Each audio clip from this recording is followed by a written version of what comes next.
તો કર્મો જે છે એ કર્મો કોને કહેવાય, એક્શન કોને કહેવાય, રિએક્શન કોને કહેવાય?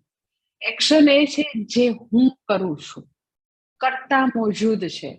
મારું ફ્રી વિલ, મારી ફ્રીડમ મને હંમેશા ઉપલબ્ધ છે. એક્શન ઇઝ ડન, એ હું કરું છું. રિએક્શન તો કે ઇટ જસ્ટ હેપન્સ.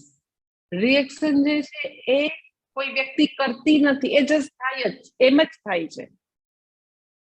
રિએક્શન શું છે? તો કે બોલાઈ ગયું, ખવાઈ ગયું, સુવાઈ ગયું, જોવાઈ ગયું, સોશિયલ મીડિયામાં, ટીવીમાં જોવાઈ ગયું, નક્કી કર્યું તો અડધો કલાક 3 કલાક જોવાઈ ગયું. એમ જ 6 અવર્સની જ ઊંઘની જરૂર હતી, એટલું જ સૂતું, 9 અવર્સ સુવાઈ ગયું. એટલે રિએક્શન તો કે હેપન્સ, એક્શન ઇઝ ડન, એ હું કરું છું. એટલે શાંતિ ક્યારે આવે? તો કે જ્યારે પહેલી વસ્તુ કે આપણે એક્શન અને રિએક્શનનો પહેલા તો ફરક સમજીએ, અને જીવનમાં કર્મોની સંખ્યા વધે, કર્મો એક્શન્સ વધે, રિએક્શન્સ ખૂબ ઘટે, that is called Shanti. Actions જે છે એ મારે વધારવા હોય તો મારું જીવનમાં ખૂબ જ જાગૃતિ જોઈએ, કારણ કે એમાં મનુષ્યનું મનુષ્યપણું છું, હું કરું છું, મારી જાણ બહાર થઈ નથી જાતું. એંગર જે છે રિએક્શન છે, ગુસ્સો એ થઈ જાય છે મારી જાણ બહાર.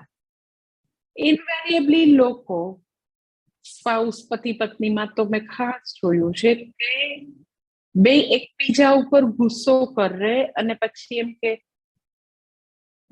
I really I didn't mean it, એવું કે દરેક વખતે એવું કીધા કરે અને એ રિપીટ થયા જ કરે. I really didn't mean it, didn't mean. પણ તારે એ ખરેખર તારો એવો ભાવ હતો કે ન હતો, એના માટે તું પોતે તો હાજર હોવો જોઈએ ને. રિએક્શન શું છે? એટલે જ્યારે વ્યક્તિ એમ કે I really didn't mean it, મારે ખરેખર મારો એવો ભાવ નહોતો.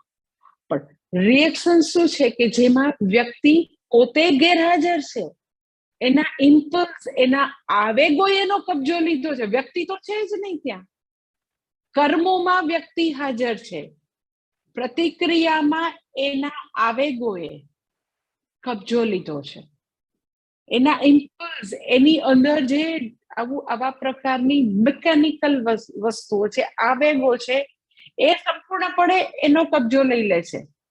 મારું મનુષ્યપણું ત્યાં હોતું જ નથી, વિવેક બુદ્ધિનો સદંતર અભાવ છે.